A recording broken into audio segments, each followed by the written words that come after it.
Hello friends, मेरा नाम है आयशा गुल और मैं हूँ आपकी सेफ कोच। तो आज मैं डिस्कशन करने वाली हूँ एक इम्पॉर्टेंट टॉपिक पे, जिसका हम सबको लगता है कि क्या ये करना चाहिए, क्या ये नहीं करना चाहिए। देखो, हम सब लोग मोस्टली तो ऐसे ही करते हैं। मैं भी ऐसे ही करती थी कि जब पढ़ती थी तब मेरे मतलब ऑफिस बंद हो गया था। उसके बाद जब मैंने पढ़ना स्टार्ट किया तो एक शेड्यूल बना के रखते हैं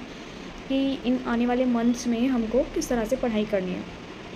तो ऐसा होता है कि जब हम उसके टारगेट्स बना के रखते हैं तो ऐसा होता है कभी कभी, जैसे रक्षाबंधन बीच में आ गई या कोई भी कुछ भी चीज़ आ गई तो हमारा टारगेट छूट जाता है कभी कभी। और ऐसा भी होता है कि अगर हमारा पढ़ने का मन नहीं है, किसी हमारी तबीयत ख़राब हो गई, तो टारगेट जो होता है ना वो पूरा नहीं हो पाता। तो ऐसे में क्या होता है, हमारा पीछे से बहुत सारा बैकलॉग चलता रहता है ना। तो क्या हमको उसको रीशेड्यूल करना चाहिए, क्या हमको उसको एडजस्ट करते रहना चाहिए टाइम टू टाइम, जब हमें दिख रहा है कि हमारी चीज़ें छूट गई हैं, हम नहीं कर पाए हैं। तो ऐसे में क्या करना चाहिए, रीशेड्यूल करना चाहिए या नहीं करना चाहिए, जो है उसको ही चलते रहना चाहिए। तो देखिए, ऐसे में एक चीज़ होती है, तब हम शेड्यूल बनाते हैं, मतलब मैं तो जब भी शेड्यूल बनाती हूँ किसी का भी या फिर अपना भी जब बनाती थी,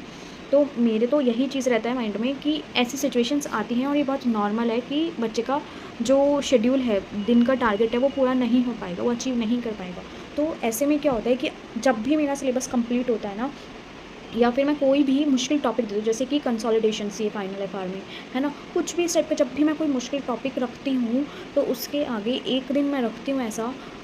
कि कुछ आपका पीछे का रह गया हो तो आप उसमें कर लो, एक दिन मैं फ्री छोड़ देती हूँ। और फिर जब सिलेबस कंप्लीट होता है किसी पर्टिकुलर सब्जेक्ट का, उसके बाद भी मैं 2 दिन कम से कम, अगर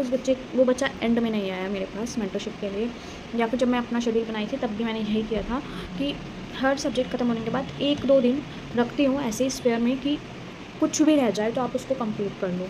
ठीक है, तो एक तो तरीका ये होता है, ठीक है, जब भी कोई ऐसी चीज़ आती है कि पहले से ही कुछ डेज़ बना के रखो ऐसे कि आपका कुछ छूट जाए, कुछ भी सिचुएशन आ जाए तो आप उसमें कवर कर लो। दूसरी चीज़ होती है कि सपोज़ हमने ये तो बना लिया, बट मैंने लिखा था कंसोलिडेशन, और वो 2-3 दिन का चैप्टर था और आपने किया ही नहीं उसको, आपका चैप्टर पूरा ऐसे चला गया। जो कि हाल ही में एक मेरा स्टूडेंट था, उसके साथ ऐसा हुआ कि जो बड़े-बड़े चैप्टर्स थे वो कर ही नहीं पाया, उसके पूरे छूट गए, क्योंकि वो ऑफ़िस के साथ कर रहा था। तो ऐसे में मैंने क्या किया, उसका शेड्यूल रीशेड्यूल किया 2 बार, क्योंकि उसकी गलती नहीं थी भई, उसको ऑफ़िस जाना था तो क्या करता, वो उससे नहीं हो पाया, है ना? हाँ, पर ऐसी चीज़ें मैं अगर रीशेड्यूल करती हूँ तो मैं तभी करती हूँ जब मुझे दिखता है कि हाँ भई, उस बच्चे की गलती नहीं थी। अगर बच्चे की गलती है तो मैं नहीं करती हूँ,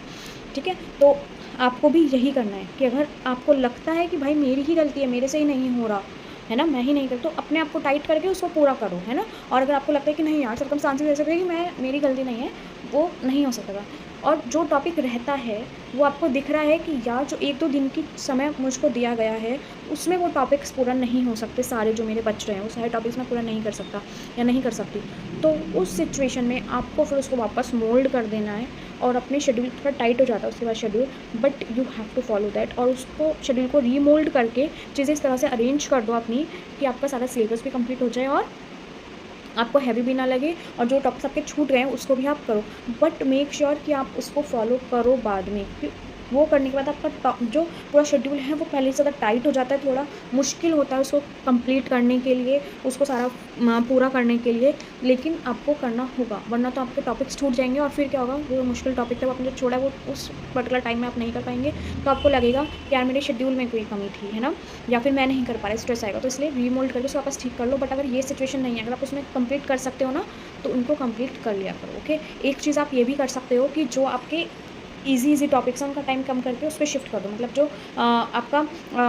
बचा हुआ टाइम, स्पेयर टाइम है, उसको उसमें कर लो, जो स्पेयर डेज़ हैं उसको, ईज़ी टॉपिक्स को उसमें कर लो, और जो अभी ईज़ी टॉपिक्स आपके आने वाले हैं उसमें जो आपका बचा हुआ टॉपिक है आप उसको एडजस्ट कर दो। कुछ भी एडजस्टमेंट करके उसको रीअरेंज कर दो इस तरह से कि आपको प्रॉब्लम भी ना हो और आपका रीअरेंज हो जाए, आपका कोई टॉपिक छूटे भी ना और आपको माइंड में स्ट्रेस भी ना आए, बल्कि ना सुनने के कारण। ओके, चलो बाय।